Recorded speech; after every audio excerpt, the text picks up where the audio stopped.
ছিনতাই, ডাকাতি ও মাদকের সাম্রাজ্য নিয়ন্ত্রণের কাজে ব্যবহৃত থানা থেকে লুট হওয়া রিভলভার সহ ৪ জনকে গ্রেফতার করেছে র্যাব-৪। সংবাদ সম্মেলন করে র্যাব-৪-এর কোম্পানি কমান্ডার জানায়, গোপন সংবাদের ভিত্তিতে ডাকাতির প্রস্তুতির সময় অভিযান চালিয়ে তাদের গ্রেফতার করা হয়। এ সময় রিপন, জুয়েল, জাহিদ ও বাবা আরমানকে গ্রেফতার করে র্যাব। বাবা আরমানের কাছে থেকে জার্মানের তৈরি .32 রিভলভার ও বেশ কয়েকটি দেশীয় অস্ত্র উদ্ধার করে র্যাব। জব্দ করা রিভলভারটি থানা থেকে লুট হওয়া ব্যক্তিগত অস্ত্র, যা পরে এই সন্ত্রাসীরা কিনে নেয় বলেও জানায় র্যাব। ডাকাতি, মাদক ব্যবসা নিয়ন্ত্রণ ও ছিনতাইয়ের কাজে এই অস্ত্র ব্যবহার করত অভিযুক্তরা।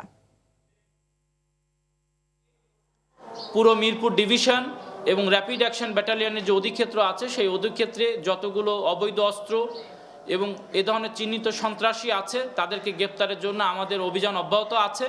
ব্যক্তিগত লাইসেন্সকৃত অস্ত্র যিনি থানায় জমা দিয়েছিলেন, তারপর সেই থানাটা লুট হওয়ার পরে থানার অস্ত্রের সাথে এই ব্যক্তিগত যে লাইসেন্সকৃত অস্ত্র থানায় জমাকৃত, সেটিও তারা লুট করে এবং সেই অস্ত্রগুলো বিভিন্ন হাত বদল হয়ে তার কাছে এসেছে।